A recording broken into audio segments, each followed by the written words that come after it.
نفاق، منافقت۔ آج قاری صاحب نے وہ آیتیں پڑھی، میں بہت خوش ہوا۔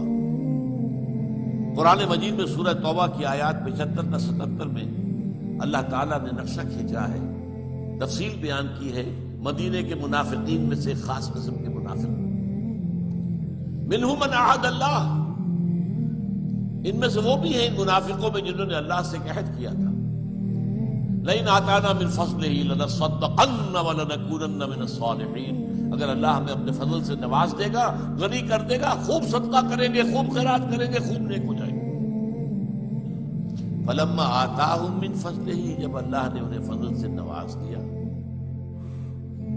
تولوا بخلوا بہ وتولوا وہم معرضون، اب بخل سے کام لیا، تجوریوں کے دروازے تالے لگا دیے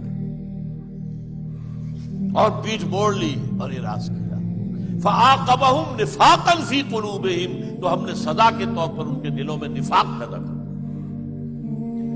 آج برا نہ مانیے گا، دنیا کی منافق ترین قوم پاکستان، منافق ترین ملک پاکستان، منافق ترین دستور پاکستان۔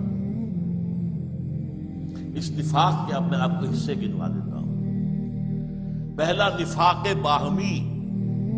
یہ ایک قوم اب نہیں ہے، اب قومیتوں میں تحلیل ہو چکی ہے۔ علاقائی معاملات، صوبائی معاملات، لسانی معاملات۔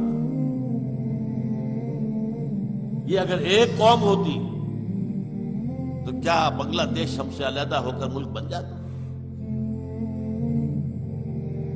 اور کیا اب جو کھڑا ہوا ہے بلوچستان، دہانے پر کھڑا ہوا ہے، پیشن گوئیاں دنیا میں تقریباً یقین کے درجے میں کی جا رہی ہے کہ یہ پاکستان سے علیحدہ ہو کر ایک آزاد ملک بنے گا۔ اگر یہ ایک قوم ہوتی تو کیا اب سے بہت پہلے کالا باغ ڈیم نہ بن چکا ہوتا؟ پانی کو جس طریقے سے کہ سمیٹ کر اور موڑ کر بھارت لے جا رہا ہے، اور ڈیم پر ڈیم، ڈیم پر ڈیم، اگلی آج تو ایک ہی کی بات ہے، ابھی تو اور ان کے نقشے ہیں۔ یہ تو یہاں پر جو علامہ مشرقی کہہ کر گئے تھے کہ یہ دوبارہ جیسی یہ باریں کبھی ہوتی تھی، صحرا تھے، دریاؤں کے دونوں طرف تھوڑی تھوڑی آبادی تھی، باقی تو یہ صحرا تھے سارے، نیلی بار اور گنجی بار اور یہ سارے کیا تھے، یہ دوبارہ یہی بنجر علاقہ ہوتا ہے۔ یہ سارے صورتحال کیوں ہے کہ اب ہم ایک قوم نہیں ہے۔ اچھا، دوسرا، حضور نے فرمایا آیت المنافق ثلاث، منافق کی نشانیاں تین ہیں، جب بولے جھوٹ بولے، اذا حدث کذب، واذا وعد اخلف، واذا اؤتمن خان، جب بولے جھوٹ بولے، جب وعدہ کرے خلاف ورزی کرے، جب امین بنایا جائے خیانت کرے۔ اب آپ اسے ناپ لیجئے، ہمارے ملک کا حال اخلاقی اعتبار سے کیا یہی نہیں ہے؟ جو جتنا بڑا ہے اتنا ہی بڑا جھوٹا۔ کتنے عرصے تک ہم مسلسل جھوٹ جھوٹ جھوٹ جھوٹ بولتے رہے کہ ہمارا کشمیر میں کوئی دخل نہیں ہے؟ اس سے بڑا جھوٹ کوئی ہو سکتا تھا؟ اور اب کیا کیا ہے؟ تم دبا کر واپس۔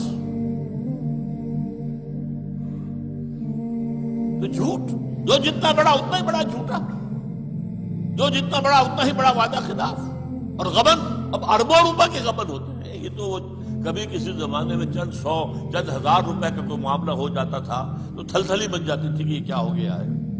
اب کیا ہے؟ Billions of dollars.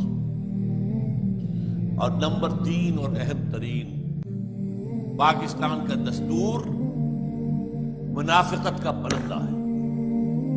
منافق کسے کہتے ہیں؟ ظاہری مسلمان، باطن میں کافر۔ دستور میں سارا اسلام موجود ہے، ایک قرارداد مقاصد میں خلافت راشدہ کی جڑ موجود ہے۔ صرف ایک چیز کی ضرورت تھی کہ اس میں اضافہ کر دیا جاتا کہ this article will take precedence over the whole of the constitution. یہ جو دفعہ 2A ہے یہ پورے دستور پر حاوی ہوگی، پھر کسی اور چیز کی ضرورت ہی نہیں تھی۔ نہیں، جسٹس نصیب حسن شاہ صاحب انہوں نے صاف کہا یہ بھی ایک دفعہ ہے، وہ بھی دفعات ہے، یہ اس دفعہ کے اوپر کوئی فوقیت حاصل نہیں کر سکتے۔ دیکھا